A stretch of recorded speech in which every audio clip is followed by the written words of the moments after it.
राधे राधे दादा। राधे राधे। दादा, फागुन मास की विजया एकादशी कथा सुनाइए ना। आपका प्रश्न बहुत उत्तम है। सुनो बेटा, कथा प्रारंभ करने से पहले 2 मिनट के लिए हरि के नाम का उच्चारण करना चाहिए। श्रीमन नारायण नारायण नारायण, बद्री नारायण नारायण नारायण, लक्ष्मी नारायण नारायण नारायण, हरि ओम नारायण नारायण नारायण।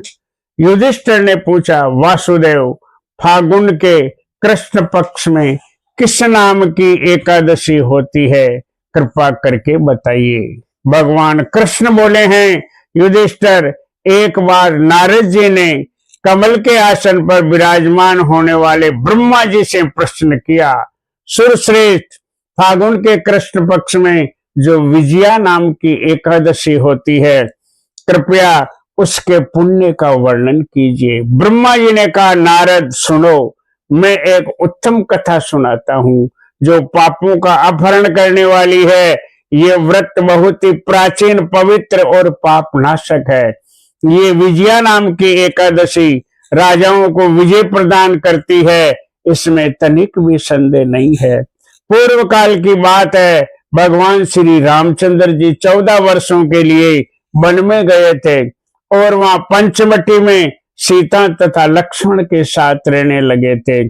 वहां रहते समय रावण ने चपलतावश विजयात्मा श्री राम की तपस्विनी पत्नी सीता को हर लिया। उस दुख से श्री राम व्याकुल हो उठे। उस समय सीता की खोज करते हुए वे वन में घूमने लगे। कुछ दूर जाने पर उन्होंने जटायु से मिले, जिनकी आयु समाप्त हो चुकी थी। इसके बाद में उन्होंने वन के भीतर कंभद्द नामक राक्षस का वध किया। फिर सुग्रीव के साथ उनकी मित्रता हुई। तत्पश्चात श्री राम जी के लिए वानरों की सेना एकत्रित हुई। हनुमान जी ने लंका के उद्यान में जाकर सीता जी का दर्शन किया और उन्हें राम की चिन्ह स्वरूप मुद्रिका प्रदान की। ये उन्होंने महान पुरुषार्थ का काम किया था। वहां से लौटकर वे श्री रामचंद्र जी से मिले और लंका का सारा समाचार उनसे निवेदन किया। हनुमान जी की बात सुनकर श्री राम ने सुग्रीव की अनुमति से लंका को प्रस्थान करने का विचार किया और समुद्र के किनारे पहुंचकर उन्होंने लक्ष्मण से कहा, सुमित्रानंदन, किस पुण्य से इस समुद्र को पार किया जा सकता है? ये अत्यंत अगाध और भयंकर जल जंतुओं से भरा हुआ है। मुझे ऐसा कोई उपाय नहीं दिखाई देता है जिससे इसको सुगमता से पार किया जा सके। लक्ष्मण बोले, महाराज, आप ही आदि देव और पुराण पुरुष पुरुषोत्तम है, आपसे क्या छिपा हुआ है? यहाँ द्वीप के भीतर कमदालभ्य नामक मुनि रहते हैं। यहाँ से आधे योजन की दूरी पर उनका आश्रम है। रघुनंदन, उन प्राचीन मुनीश्वर के पास जाकर उन्हीं से इसका उपाय पूछिए। लक्ष्मण जी की ये अत्यंत सुंदर बात सुनकर श्री रामचंद्र जी महामुनि कबलाभल्लभ्य से मिलने के लिए गए। वहां पहुंचकर उन्होंने मस्तक झुकाकर मुनि को प्रणाम किया है। मुनि उनको देखते ही पहचान गए हैं कि ये पुराण पुरुषोत्तम श्री राम है, जो किसी कारणवश मानव शरीर में अवतीर्ण हुए हैं। उनके आने से महर्षि को बड़ी प्रसन्नता हुई है। उन्होंने पूछा है, श्री राम, आपका कैसे यहाँ आगमन हुआ? तो श्री राम जी बोले हैं, ब्रह्मन, आपकी कृपा से राक्षसों सहित लंका को जीतने के लिए सेना के साथ समुद्र के किनारे आया हूँ। मुने, अब जिस प्रकार समुद्र पार किया जा सके वह उपाय बताइए, मुझ पर कृपा कीजिए। तब मुनि ने कहा है, श्री राम, फागुन के कृष्ण पक्ष में जो विजया नाम की एकादशी होती है उसका व्रत करने से आपकी विजय होगी। निश्चय ही आप अपने वानर सेना के साथ समुद्र को पार कर लेंगे।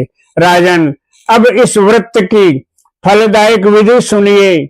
10वें का दिन आने पर एक कलश स्थापित करें। वह सोने का, चांदी का, तांबे का अथवा मिट्टी का भी हो सकता है। उस कलश को जल से भरकर उसमें पल्लव डाल देवें। उसके ऊपर भगवान नारायण के स्वर्णमय विग्रह की स्थापना करें। फिर एकादशी के दिन प्रातः काल स्नान करें। कलश को पुनः स्थिरता पूर्वक स्थापित करें। माला, चंदन, सुपारी और नारियल आदि के द्वारा विशेष रूप से उसका पूजन करें। कलश के ऊपर सप्त धान्य और जो रखें। गंध, धूप, दीप और भांति भांति के नैवेद्य से पूजन करें। कलश के सामने बैठकर वह सारा दिन उत्तम कथा, वार्ता आदि के द्वारा व्यतीत करें तथा रात में भी वह जागरण करें। अखंड व्रत की सिद्धि के लिए घी का दीपक जलाएं। फिर द्वादशी के दिन सूर्योदय होने पर उस कलश को किसी जलाशय के समीप, नदी, झरने या पोखरे के तट पर ले जाकर स्थापित करें और उसकी विधिवत पूजा करके देव प्रतिमा सहित उस कलश को वेदवेत्ता ब्राह्मण के लिए दान कर देवें। महाराज, कलश के साथ ही और भी बड़े बड़े दान देने चाहिए। श्री राम, आप अपने युद्धपतियों के साथ में इसी विधि से यत्न पूर्वक विजया का व्रत कीजिए, इससे आपकी विजय होगी। ब्रह्मा जी कहते हैं, नारद, ये सुनकर श्री रामचंद्र जी ने मुनि के कथनानुसार उस समय विजया एकादशी का व्रत किया। उस व्रत के करने से श्री रामचंद्र जी विजय हुए। उन्होंने संग्राम में रावण को मारा, लंका पर विजय पाई और सीता को प्राप्त किया। बेटा, जो मनुष्य इस विधि से व्रत करके उन्हें इस लोक में विजय प्राप्त होती है और उनका परलोक भी अक्षय बना रहता है।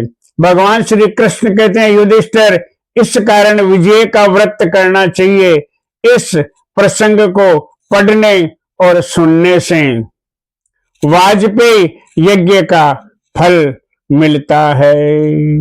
बोलो एकादशी महारानी की जय। युधिष्ठिर ने कहा, श्री कृष्ण, मैंने विजय एकादशी का मातम में जो महान फल देने वाला है सुन लिया है।